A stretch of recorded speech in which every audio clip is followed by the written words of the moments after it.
Okay, we can get started. I'd like to welcome Barbara Brooks.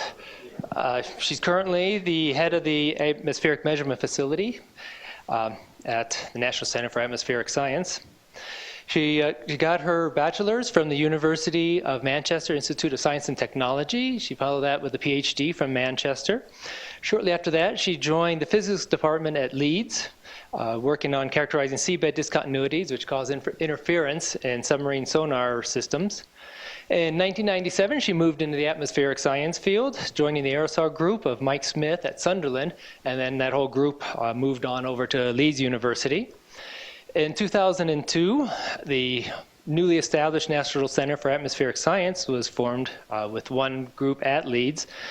So she joined the NCAS, developing a range of remote sensing instrumentation, and as she said, spent more time than she would care to admit making measurements all around the world. In 2013, the Atmospheric Measurement Facility was created through an internal restructuring of the NCAS, and that fall she was appointed head of the AMF.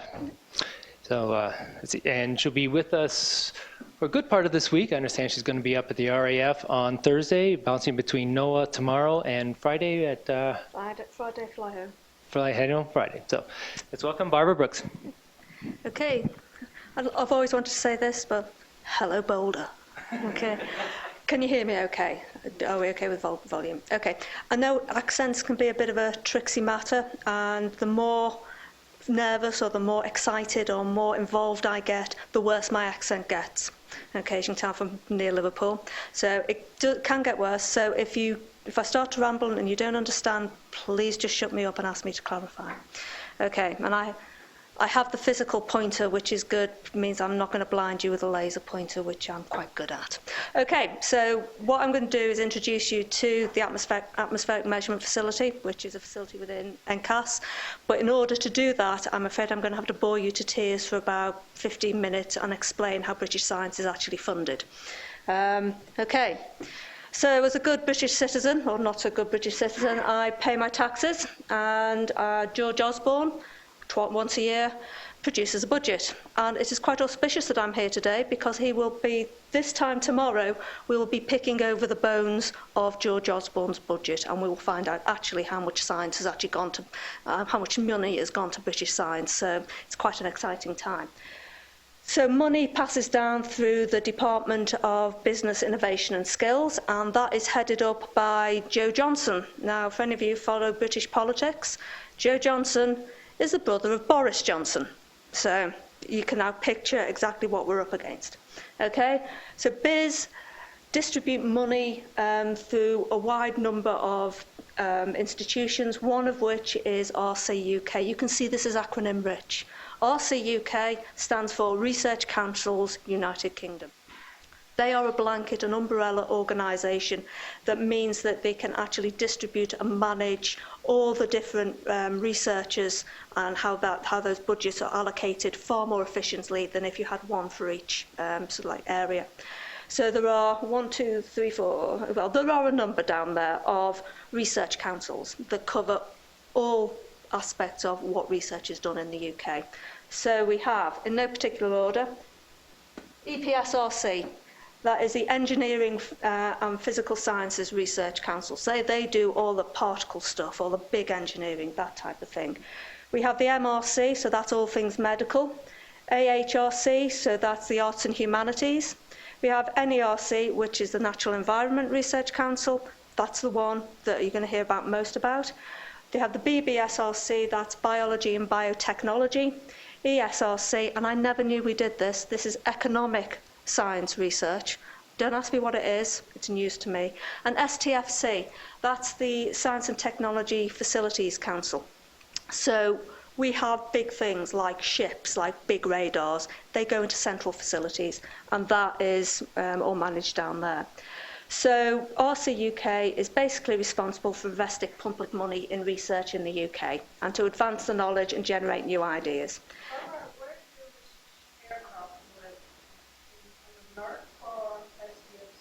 Depends whose research aircraft. Okay, so there are a number of research aircraft. The big one, the 146, which some of you are familiar with, that actually sits in NERC. whereas the Twin Otters and the Dash 5 or 7 and the remote sensing aircraft, which is a Dornier, they all sit within British Antarctic Survey.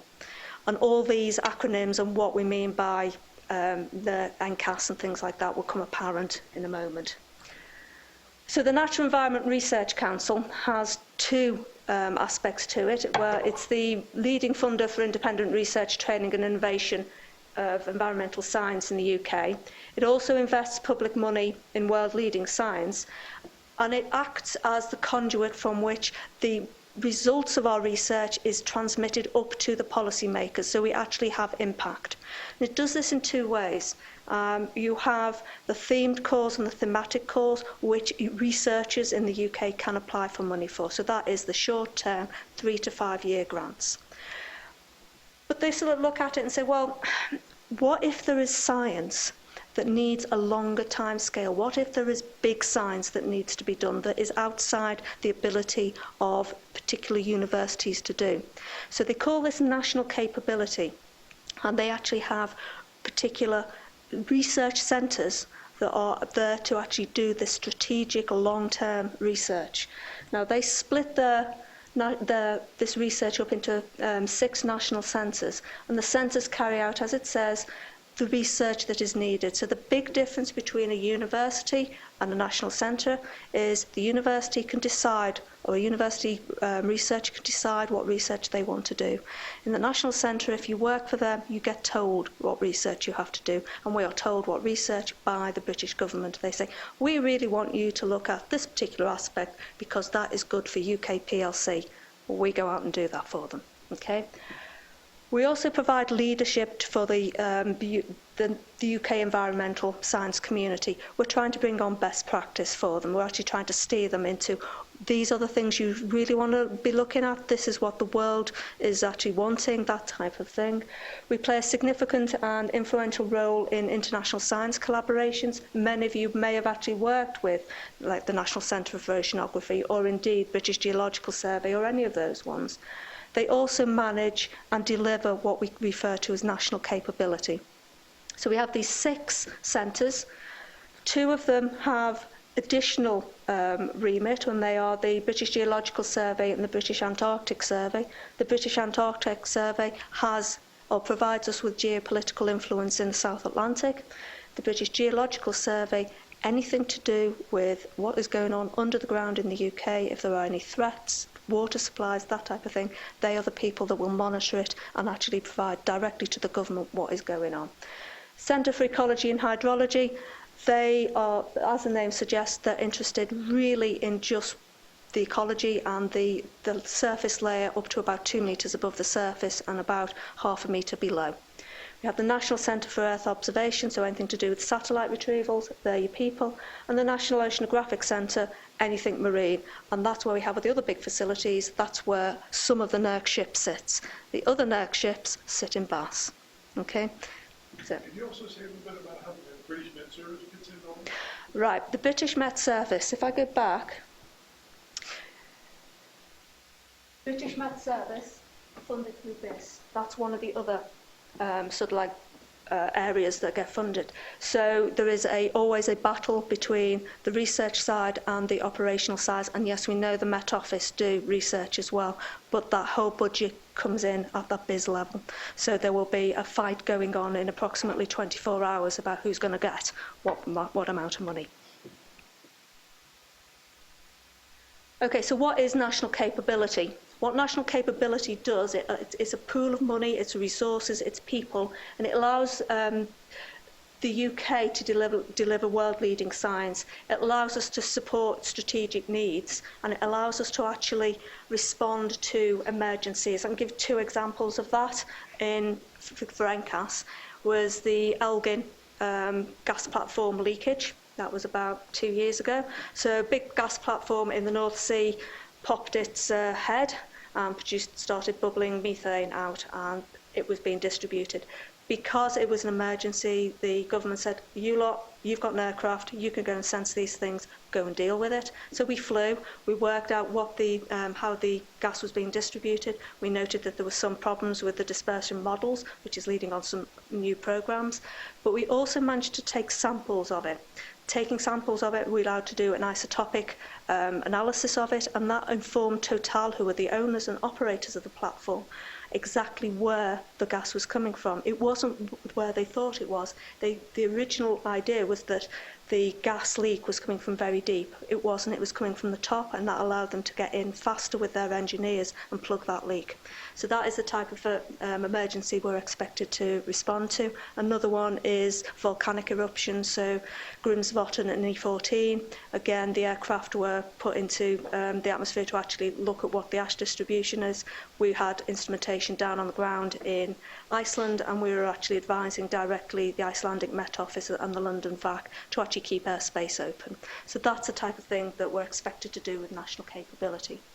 And we provide national capability by supporting not just surveys and monitoring, but having services and facilities, skills and expertise. We like to keep people in once we've got hold of you. We don't like to let you go.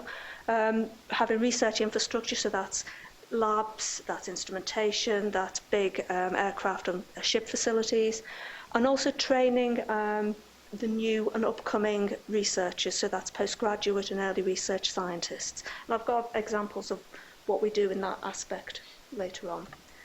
So to introduce you a little bit more to NCAS. So NCAS is the National Centre for Atmospheric Science, and as the name suggests, we're the national centre that deals with everything in the atmosphere.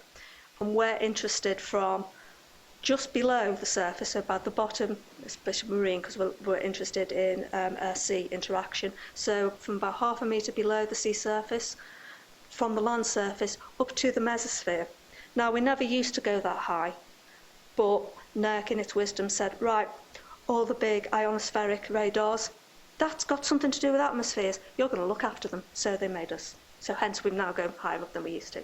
So we have research programs in science of climate change, so that's modelling and predictions, atmospheric composition, so that's like aerosol composition, gas composition. We also do air quality monitoring and actually produce air quality forecasts.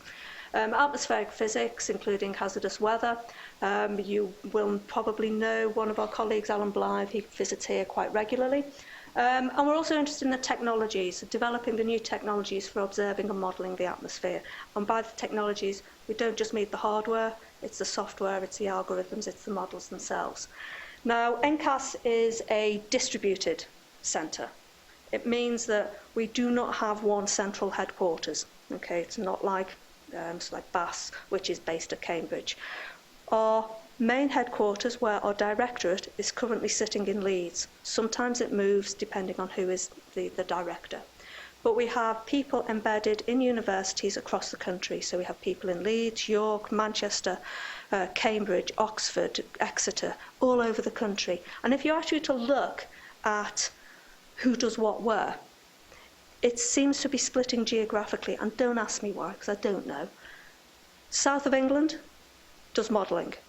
North of England, hands-on, we're the observationalists. So all the observations, Manchester, Leeds and York, we're the northern powerhouse. So we like to keep it that way. So we perform directed and multidisciplinary research. We actually do research across our centres. NERC, again, in their wisdom, said, right, we're going to take some of your money away from you. You're going to have to now bid for it, but you are only going to get it if you start working with other people in other centres. So it's a way to actually enforce collaboration and actually make people work together. We also provide facilities to our scientists and researchers across the UK. So we have the Airborne facility, which is the BA 146, so that's FAAM, and that's based at Cranfield University. We have ground-based instrumentation, which is AMF, or slightly confusing because we also have aircraft instrumentation. I'll explain later. We have also the Centre for Modelling Services, which is CMS, and we also have facilities for storing and accessing data. Because we are a publicly funded body, and basically the UK government gives us money, we therefore have to put every single piece of data that we take onto a central archive, and that data must be available to the general public whenever they want it. So we have facilities for doing that. Organisationally, so that's how NCAS is set up. So you can see that we have the directed programmes. So Climate Director is Rowan Sutton, Composition Director is Ali Lewis at York University, and the Atmospheric Physics Directorate is Alan Blythe, and he's either in Leeds or in Edinburgh, usually oscillating between the two. So in operational, our director is Stephen Mobbs, and he'll be over here about a month, I think. We have our Chief Scientist is John Powell from Cambridge, and our Deputy Director is again Ali Lewis. Services and facilities, you can see how it breaks down into the modelling and the data, and then we have the observational facilities, which is the airborne observation. The head is no longer Guy Grattan, it is now Alan Woolley, so anybody who's had anything to do with FAAM, Alan Woolley is the person to talk to. It's myself for the ground-based measurements, and you can see that we've actually now got the atmospheric radars. They will be integrated more directly into AMF as the time goes by, but we just haven't quite worked out how at the moment. Okay, so what is AMF? Well, now we're getting down to the nitty-gritty. Okay, see you won't, Bender. Okay. NCAS was created in about 2002. And at that time, a lot of people got together and said, right, we need a pool of instrumentation. Now, these people were all embedded in universities, so they generously donated and got funding through the university system to get this instrumentation. And we set up, through NCAS, what was called the University Facility for Atmospheric Measurement, UFAM. And that trolled on for about 2-3 years, and I joined it in 2002 as an instrument scientist in UFAM. Shortly after that, in about 2007, the Facility for Atmospheric Measurement came into being. So FAAM was born, and they decided that, well, maybe we ought to have some sort of logic in the naming of our facilities. So UFAM got renamed to FGAM, the Facility for Ground-Based Atmospheric Measurement. You can see that there's a trend going on here. But NERC, as is wont to do when it gets a new director, decided that it was going to change everything in the way it does. So it shook up all its procedures, and it decided that it wanted new metrics, new way of actually making sure that its centres and its people were actually spending the good UK taxpayers' pound most effectively. And when they shook it up, and when they actually told us how we were going to report it, we found out that the structure that we had in NCAS for FGAM was no longer viable. So they went away and they said, right, we're going to have to separate it all out. We're going to create the AMF. And in early 2013, they created an A4 sheet of paper. Not two sides, just one side of an A4 sheet of paper. And they came along and said, right, we need a head of that. They appointed me, gave me the sheet of paper and said, by the way, we want a fully functional facility by April 1st, 2014. And that's what I'm going to present to you today, is actually what is actually there, how it created. There is a history. It's not absolutely new, but it's new in the way that we are actually run things, how we operate, and why we operate on the focus of what we do. Okay. This is a facility where all our staff are scientists. They are scientists embedded in the university structure. They don't just sit within the centre in their little ivory tower isolated from the community which they serve. They are jobbing scientists in that community. They are perfectly able and are encouraged to go and apply for funding on their own. So if you actually look at a person, they have 100% time. That's 100% NCAS time. A proportion of it is to provide services and facilities through AMF, and a proportion of it is to do science that is deemed relevant to the centre. And if they can get external funding to do that, all well and good. We have an accumulated and extensive knowledge and skill base because we've had the history and because it's seen as well. Actually, it's quite a stable place to go and work. Once people join us, they don't go away. So we have this continuation, we have this database, this knowledge and skill base that is building up, and we're trying to get people to document it and write it down. Because we're embedded within the university structure, But every single scientist, every single instrumentation has an academic associated with it, an academic who's used these instrumentation all their life. They are embedded and they understand the science that this instrumentation can do. So if you use the facilities, you get access directly to those PIs, you get access directly to that knowledge base. We are a facility that's developing new technologies. We like to make new sensors, we like to strap things on, we like to try new things. We're trying to provide leadership in the development of best management practice. I've talked to people about quality management. If I said quality management to many of the scientists in the UK, the look of blank and absolute terror would go on their faces and they'd run away screaming, because what for them, quality management means the suppression of their creativity and their ability to do their science. Whereas what I'm trying to get them to understand is I'm talking quality management on the stuff that you do your science with the data product. We are a facility that we're actually trying to listen to our target audience. There is no good me sort of like setting up something and saying, yeah, you've got this, if the people that we're aiming to use it do not actually like what they want. So we actually engage and we get customer feedback at all levels as often as we can, saying, is this actually what you want? Are we providing what you need? What can we do? So that goes down to every year we'll have bidding process for new instrumentation, and we'll say, okay, what does the community want? And that's their opportunity to say, well, we could do with facilities that do this, and we'll do our best to actually integrate that into what we have. Basically, the end message is we're not an instrument pool. We're a lot more than that. So what do we provide? So the biggest thing we provide is data.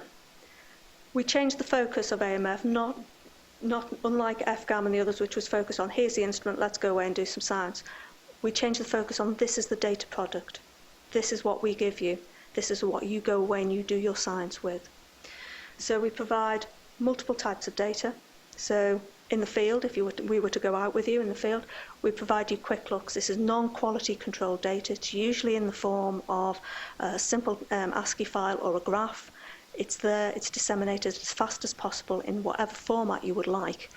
But the caveat is it's not been quality checked and you don't use it for publication. Once a campaign is finished, it is we say that our obligation is within 2 months, we will provide you with a quality control data set in a data format that is well documented, it's supported, it is CF compliant, it's compliant with all international standards, and is probably going to be taken on as a British national standard in the long term. We also provide what is called value-added data, and this is data that takes just a little bit more of our instrument scientists' time to actually do any work on. So that is something that you need to negotiate with us.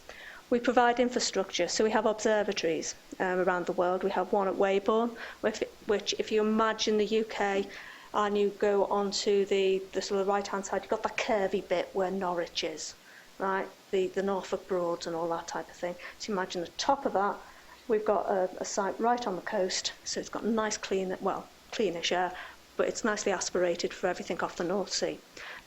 We've got a similar site at Cape Verde, so that's well aspirated. And we also just coming online the BT Tower in London, so we have a floor on that where we can put instrumentation.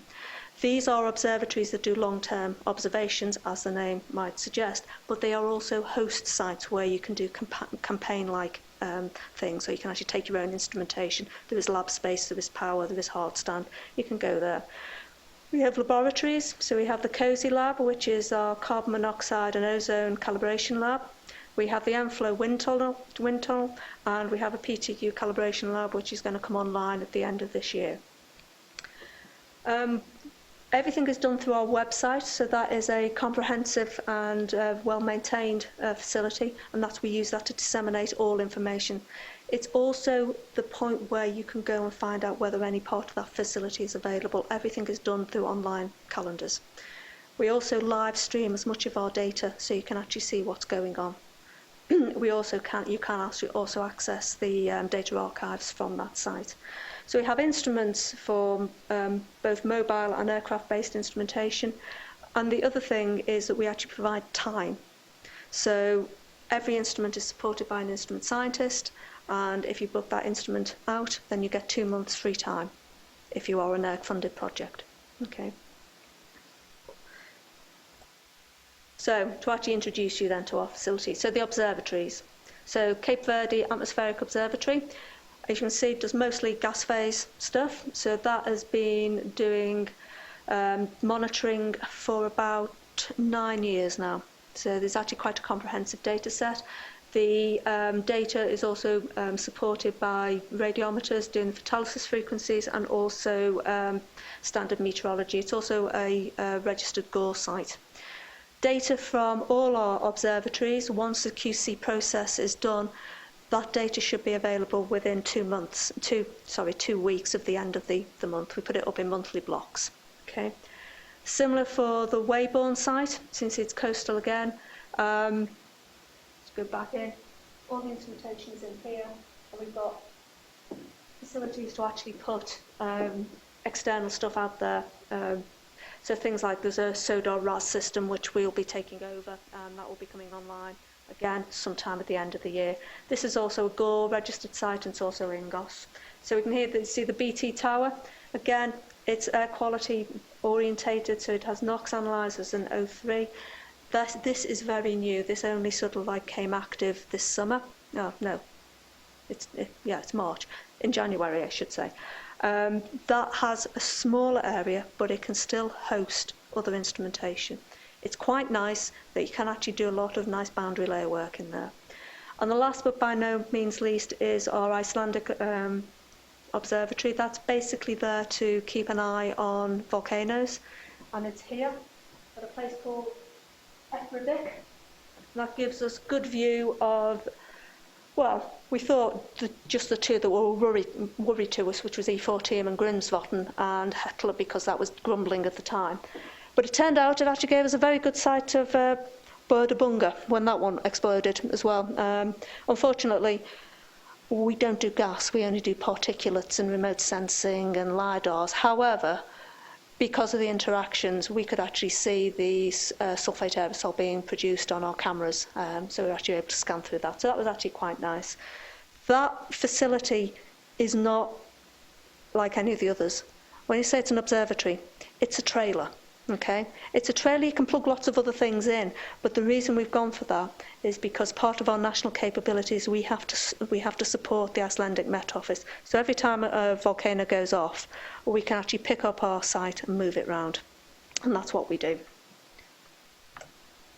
So the laboratories again look very similar to what you've got, but we have the COSY lab, which is basically used for calibrating all our ozone and CO instruments. We do actually offer that to anybody in the UK. If it's a commercial company, then we'll just make them pay for it a little bit more. We do have a wind tunnel, and it's very different to yours, however. Ours is an environmental wind tunnel. Goes from 0.5 meters per second up to 2.5 meters per second. And the thing about this is that we can actually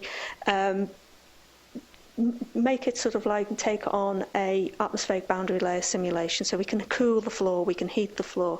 We've actually got thermistor arrays in there. We can actually do laser Doppler anemometry, never a word I can actually pronounce. But we can actually also release trace gases in there and actually work out what the dispersion is going on. They've done an awful lot of work in actually characterizing this chamber, and one thing they actually found was that they actually had to condition the chamber sat in. So this sits in a huge hangar at the University of Surrey. But on a good day, that the atmosphere in that chamber became stratified, which affected the inflow into the wind chamber. So they now have great big fans that keep the outside chamber of the chamber well circulated.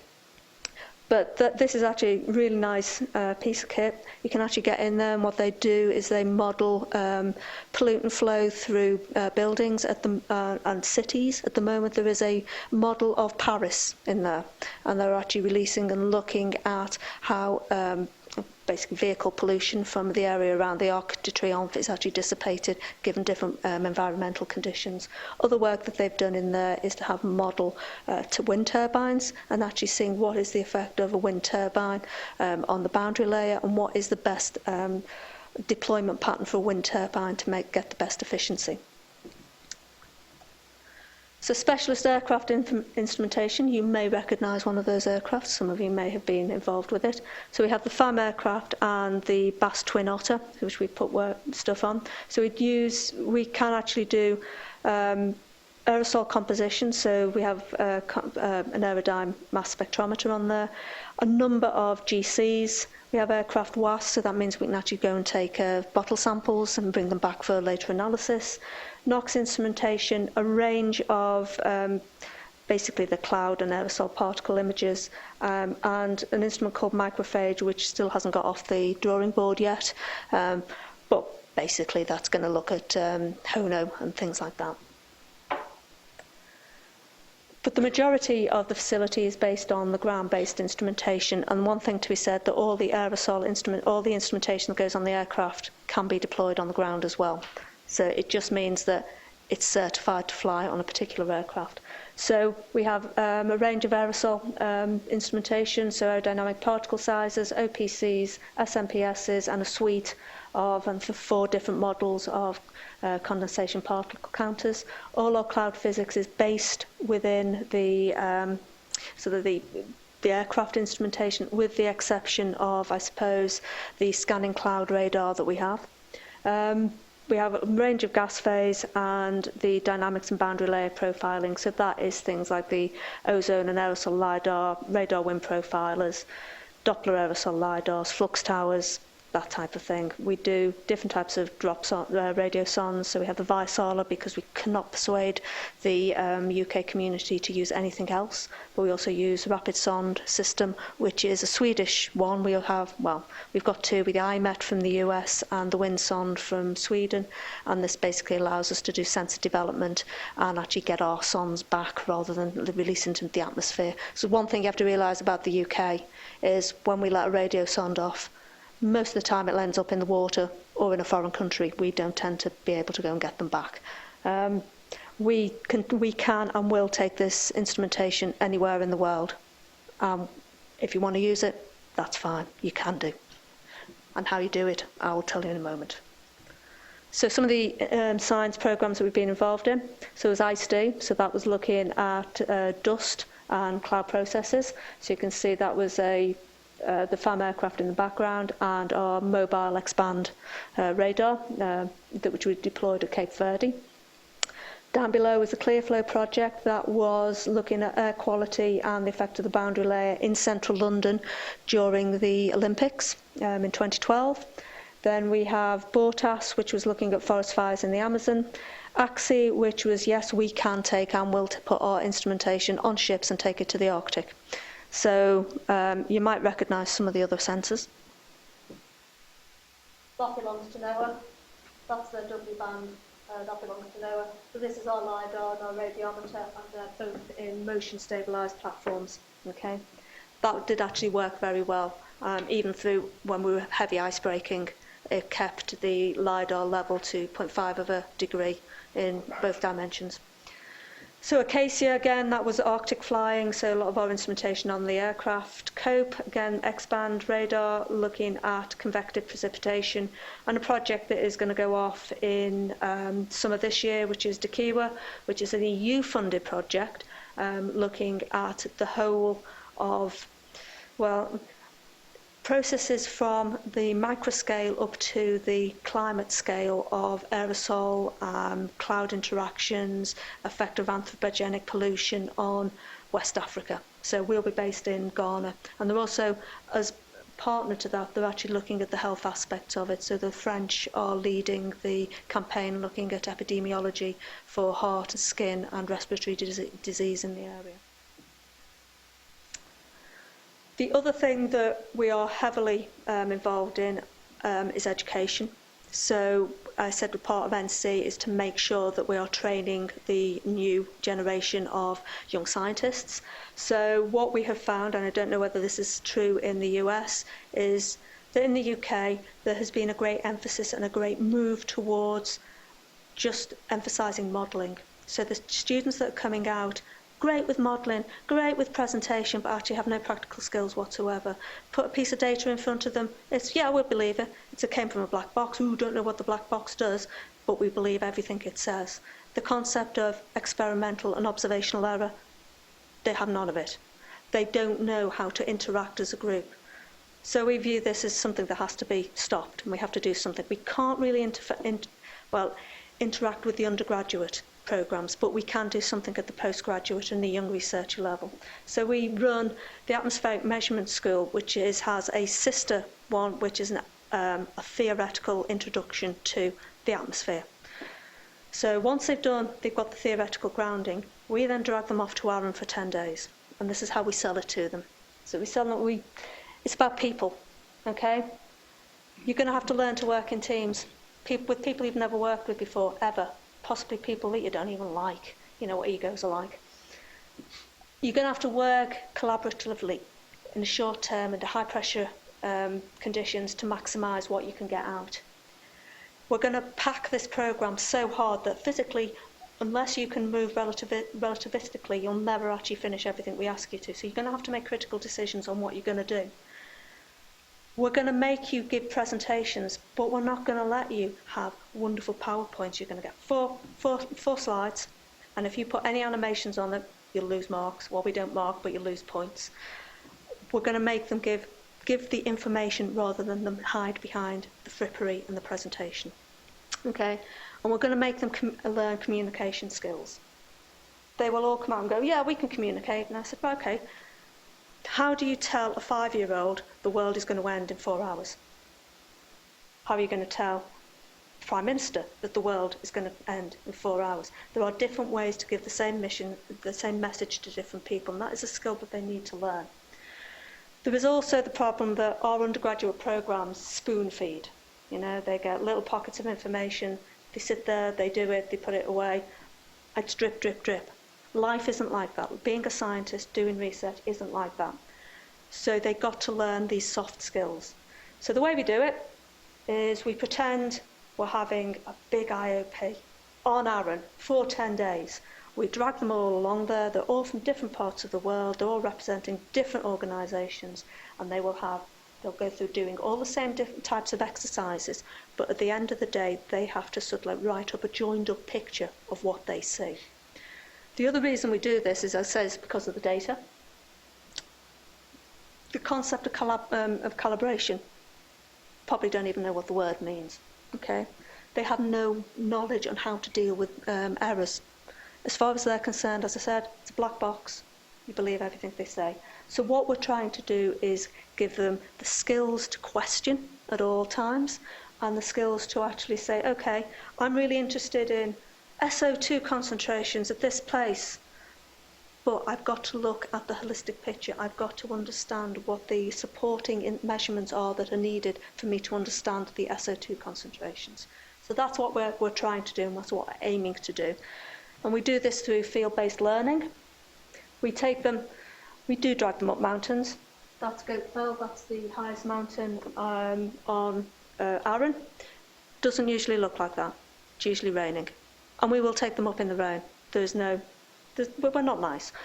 There is some sort of classroom stuff. So this is an example. We have them sat around doing exercises. We will lecture at them for approximately a day on errors, and then we'll actually make them do it. We'll give them worked examples, and then we'll be expecting them to apply it in all the exercises. So they'll be introduced into aerosol best management. So how do you actually make an aerosol measurement? How do you calibrate? How do you apply those calibrations? We will make them profile the atmosphere using radiosondes. We'll make them measure wind profiles the old-fashioned way. That's great team building, is we're using balloon tracking. We'll also make them measure the height of Goat Fell using the, I can't remember what they're called now, but them things. But yeah, and also using differential GPS as well. Basically, we're just trying to get them to think a little bit outside their box. Food plays a big part in what we do. Big breakfasts, and more importantly, cake. But we also want to be involved in technology and innovation. So one project that we're doing is that we want to put a Doppler wind LiDAR on the FAAM aircraft. That's a project for some unknown reasons being passed over to me to actually organise. So basically, until I looking for partners to actually do this. We're also developing new gas phase sensors for UAVs, captured balloons and sondes. We're also developing large-scale autonomous networks. The UK Met Office have suddenly sort of like cottoned on to the fact that they have really good supercomputer and they can run really good, really high-resolution models on it. The problem is that they don't have the data to test the model against, let alone to actually spin the model up with. So they're now looking at new ways to actually get the high temporal and high spatial resolution, and that's when they come to us. But basically, we're also looking at new ways of looking at old problems. We can measure temperature. I bet we can do it better and in a different way. So it's just a way of looking at things. We also look for development in algorithms and services. I said technology and innovation is not just about the hardware. So an example of this is looking at new and improved products from our Expand and, when we get it, the new mobile cloud radar, combining our remote sensing technologies and actually facilities for data mining and manipulation. So coming away from it is making more of what we have. We're also looking to improve our QC, QM, QA, and actually bring in standards and best practice in a way that does not affect science, but actually gives us confidence that the quality of the data that they're using to do the science is traceable and is the best that we can do. So who can use AMF? Basically is anybody. Yeah, we're NERC funded, and yes, everything here says it's NERC, NERC, NERC. But we will actually support any project that comes in. So if you are NERC funded or you are collaborating with a NERC funded partner, then all we ask you to pay are the project specific consumables like the shipping and the insurance, any gases that you might use. If you are a research partner or you have a research agreement or MOU with NCAS, then again it's free at the point of delivery. We just ask you to pay a bit on contribution to the staff time. Okay? Everybody else, it's a grayscale. So we will try and get full cost recovery. If you are a commercial, say Total, BP, we'll squeeze you for as much money as we can conceivably get out of you. If you are doing public, science that's in the public domain, then we'll actually just cover our costs and we'll keep it down as low as possible. So it's very much as we set up a negotiation. And we sort of like take a viewpoint of where you're going to sit on that grey scale. But basically, we will always try and support a research project that comes into us. We do not actually peer review the projects. Okay, that's what NERC does. Basically, once NERC has said, like I said, yeah, this can be supported, it just goes through our books. We don't make any decision on how good the science is. Prioritization, obviously, then, if somebody comes in and said, yeah, we're going to put this proposal together and we're going to put you at the heart of it, then you get top priority. What you actually find is people say, yeah, we put this proposal in, oh, and by the way, we actually need to use some of your instrumentation. They come to us after the fact. Then we'll try and support it, but you drop down. Then you have the people who have got the funding, never actually thought about it in the first place, and have gone, oh, we need to do that. Can we use your instrumentation? And they drop down again. And then everybody else goes down at the bottom. We do sometimes have clashes, but that's very rare. And at the moment, we've not actually had to turn anybody away. How do you get access? Just go to the website, have a look around, see if what you want to use, have a look at the online calendar, see if it's available, then fill in the application form. The application form comes in. Google tells me that I have an application, and then you get a nice email from me saying, hello, here's your tag.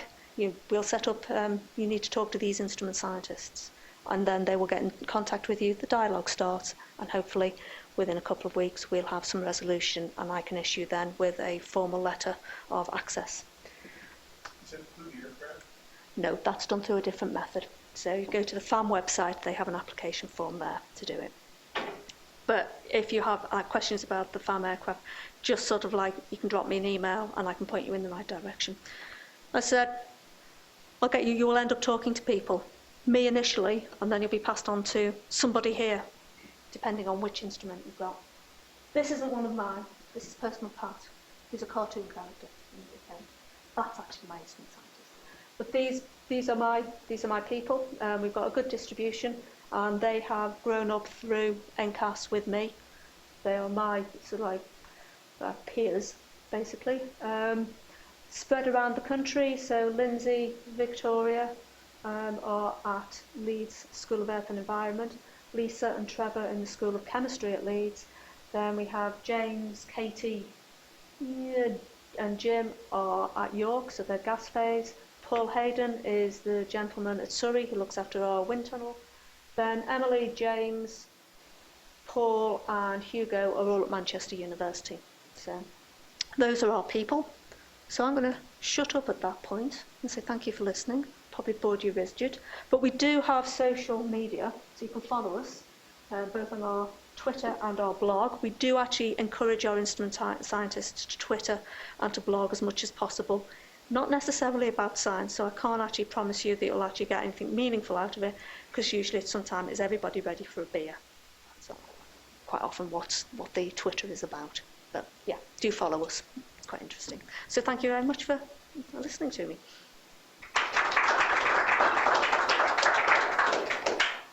Thank you, Barbara. Do we have any questions?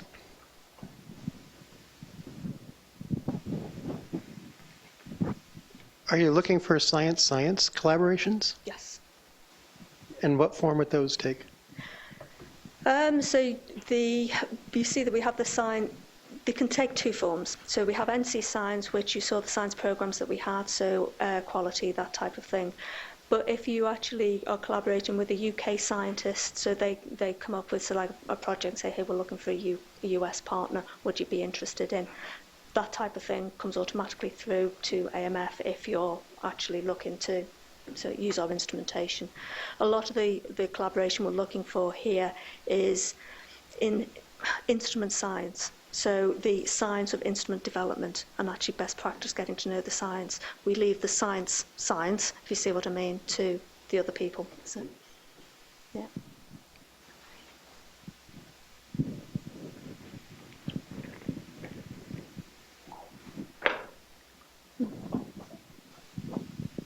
Okay, another question. I have one, Barbara. Okay. The BT Tower, where is that located and how high is that? That is central London, and it is 400 metres, I think, 300 to 400 metres. So if somebody wanted to use that, they go through a similar request procedure? Yep, just apply to us, and you would end up liaising with James Lee, and he will actually get you the access, tell you exactly what you can and can't do, what the inlets are like, and that type of thing. So you go to the website, fill in the form, and then we start that process going. Anything else? None? I have one comment here, which from the looks of the audience won't apply. Did anybody lose a scarf? This was left here when I came in. Nope. Okay, let's thank again, Barbara. Okay.